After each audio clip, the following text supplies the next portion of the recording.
Article 323-A Administrative Tribunals and Service Matters. Article 323- of the Indian Constitution provides for the establishment of administrative tribunals to handle disputes related to recruitment and service conditions of government employees. These tribunals derive their powers, jurisdiction, and procedures from the Administrative Tribunals Act, 1985, which was later amended by the Administrative Tribunals Amendment Act, 2006. The objective is to ensure speedy resolution of service-related disputes without approaching regular courts. Articles 309 to 311 govern services under the union and state governments. Article 309 empowers the Parliament and state legislatures to regulate the recruitment and conditions of service of government employees. Article 310 establishes the doctrine of pleasure, allowing the government to terminate services at its discretion. Article 311 provides safeguards against arbitrary dismissal, ensuring that no civil servant is dismissed, removed, or reduced in rank without a fair inquiry. Additionally, Article 320 outlines the functions of public service commissions, including matters related to recruitment and disciplinary proceedings.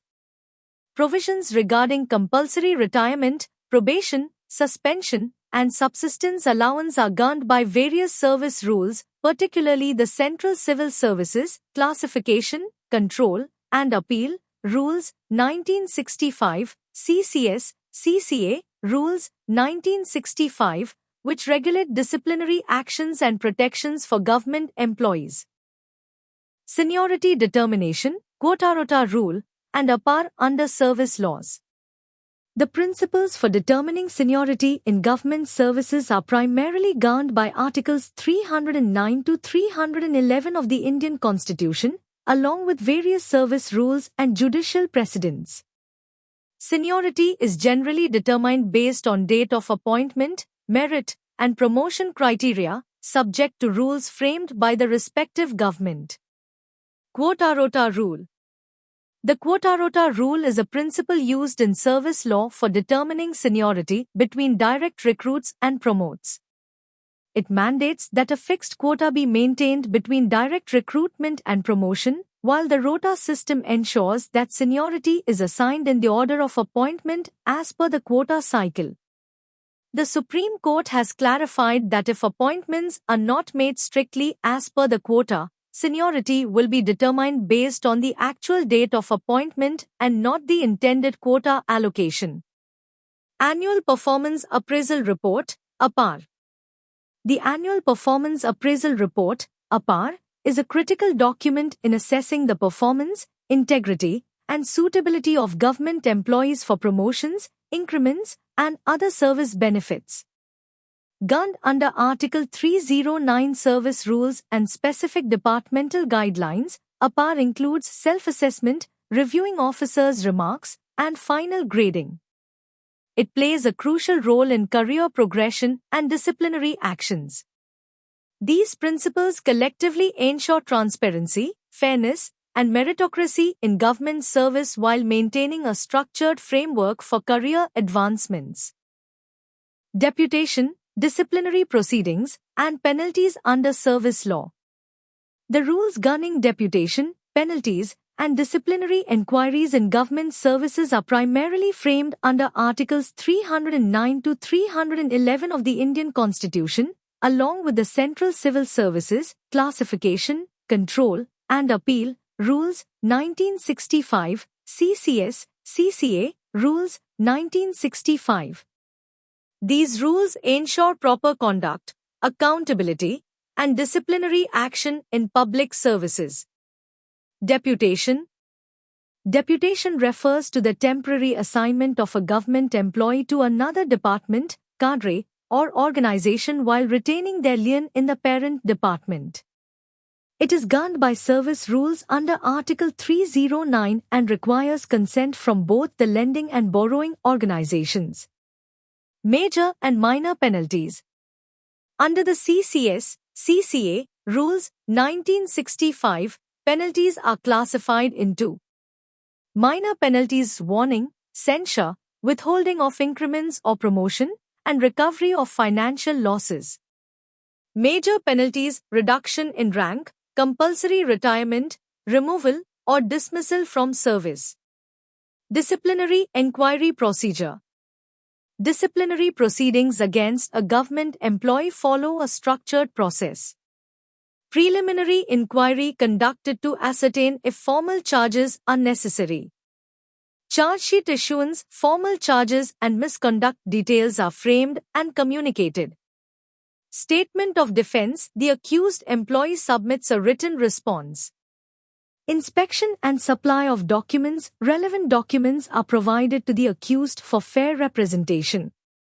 Production of evidence: witnesses and documentary proof are examined.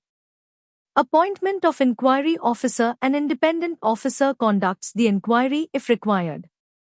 Inquiry report submission: findings are recorded and submitted to the disciplinary authority. Hearing on penalty: the accused may be given a chance to present arguments before a penalty is imposed. Final decision by competent authority: the authority evaluates the report and imposes the appropriate penalty.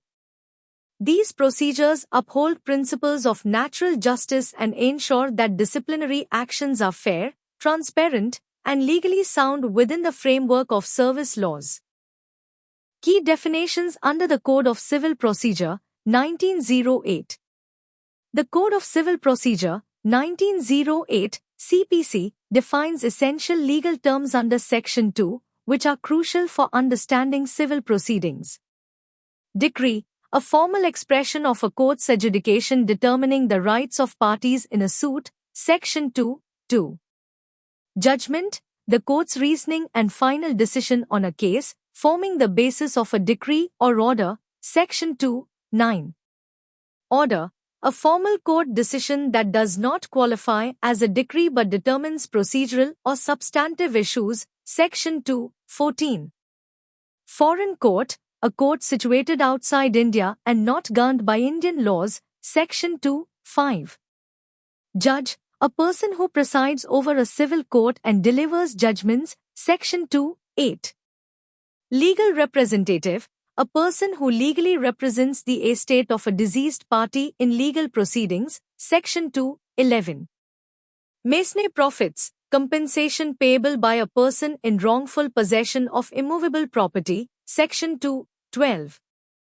Judgment debtor: a person against whom a decree has been passed and who is liable to satisfy it, Section 2, 10. Decree holder: a person in whose favor a decree has been passed, Section 2, 3. Difference between decree and order. Decree conclusively determines the rights of parties in a suit, while an order may decide procedural or substantive matters without resolving the entire case. A decree can be preliminary or final, whereas an order is generally interlocutory or final.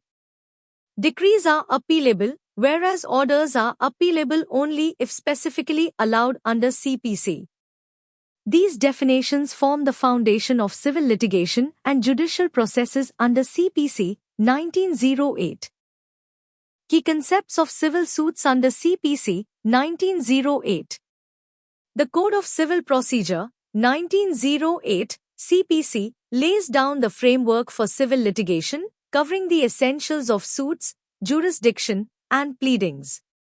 Suits: a meaning and essentials. A suit is a legal proceeding initiated by a plaintiff against a defendant to enforce a legal right.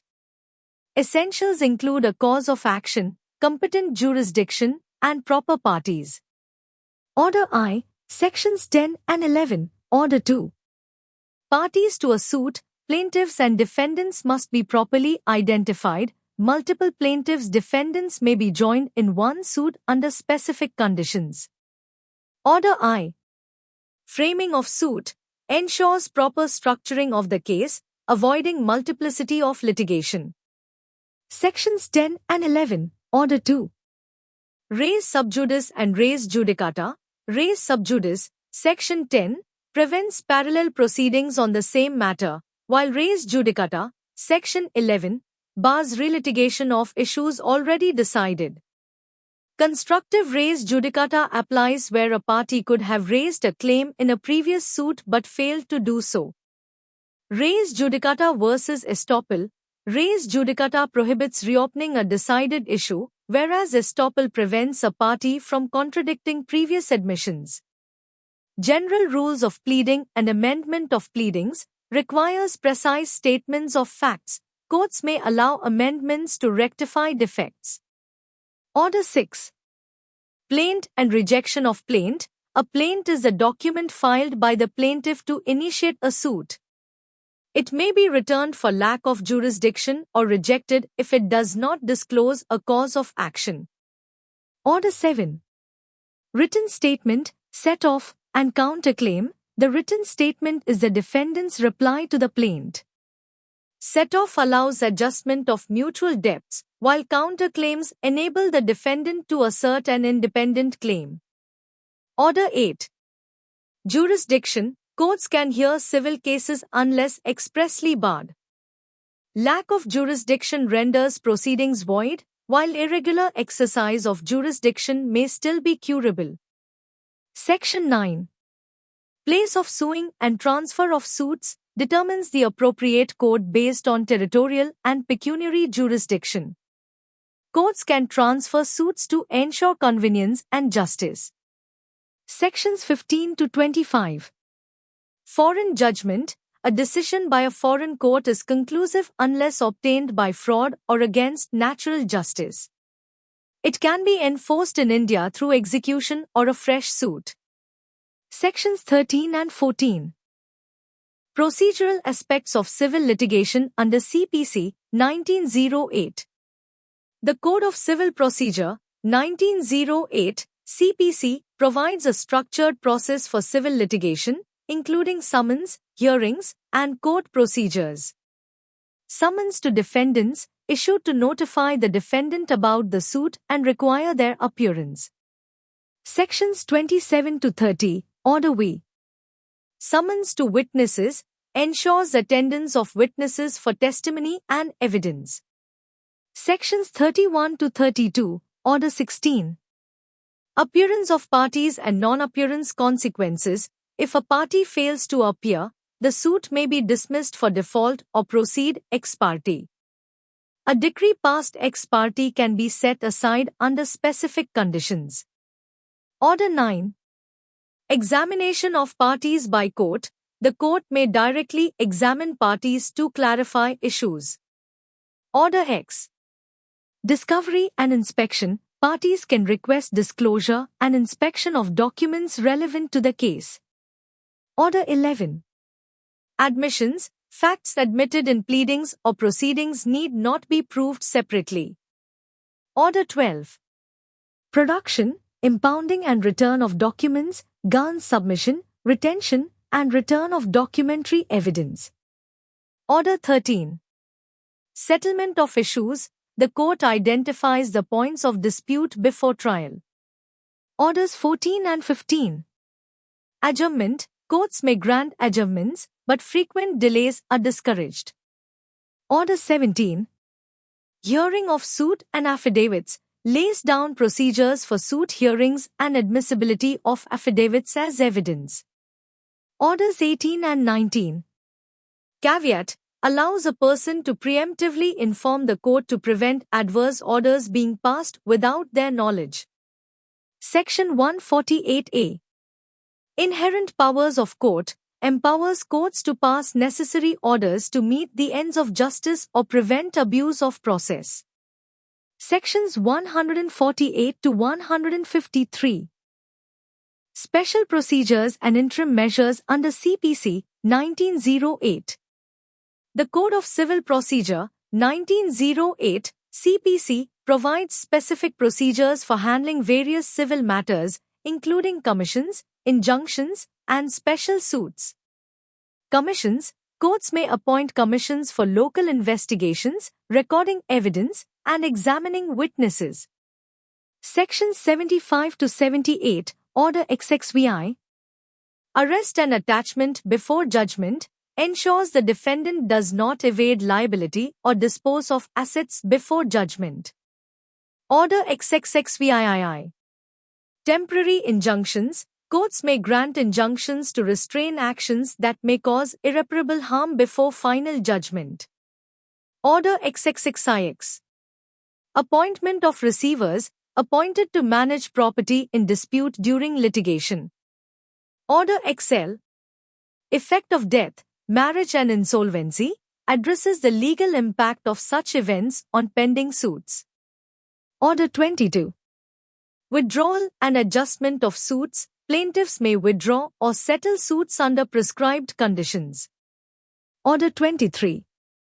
Costs and security for costs. Defines rules for awarding litigation costs and requiring security deposits in certain cases. Sections 35-35b. Order XXV. Suits by or against government. Special provisions for suing or being sued by the government. Sections 79-82. Order XXVII. Suits by or against minors, persons of unsound mind, requires representation by a guardian or next friend. Order XXXII. Suits by indigent persons, allows economically disadvantaged persons to file suits without court fees. Order XXXIII. Interpleader suits, filed when multiple parties claim the same property and the plaintiff seeks court intervention. Order XXXV. Special case, parties may state a question of law for the court's opinion. Section 90. Order XXXVI. Suits on public nuisance and charities, provisions for cases affecting the public interest. Sections 91-93. Summary procedure, allows quick disposal of cases where the defendant has limited defenses, typically in commercial matters. Order XXXVII. Key provisions of the Registration Act, 1908. The Registration Act, 1908 governs the registration of documents, ensuring legal validity and public record maintenance. Below are its key provisions.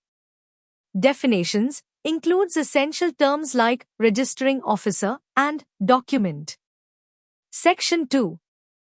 Registration establishment, governs the hierarchy and functions of registering officers. Sections 316A. Registrable documents, specifies which documents require compulsory and optional registration. Sections 17-22. Time of presentation, stipulates deadlines for presenting documents for registration. Sections 23-27. Place of registration, defines jurisdictional rules for document registration. Sections 28-31. Presenting documents for registration, lists who can present documents and how they should be presented. Sections 30-35. Enforcing appearance of executants and witnesses, provides for summons to ensure compliance. Sections 36-39. Provisions related to wills, covers special rules for registering wills. Sections 40-46. Effects of registration and non-registration, determines the legal impact of registered and unregistered documents. Sections 47-50. Duties and powers of registering officers, defines their responsibilities in document verification and record maintenance. Sections 51-70. Refusal to register and fees, specifies grounds for refusal and applicable fees. Sections 71-80. Penalties, prescribes fines and punishments for violations. Sections 81-84. Miscellaneous and exemptions, includes provisions for exemptions and special cases. Sections 85-92. The Act ensures authenticity, prevents fraud, and secures property rights through a structured registration process.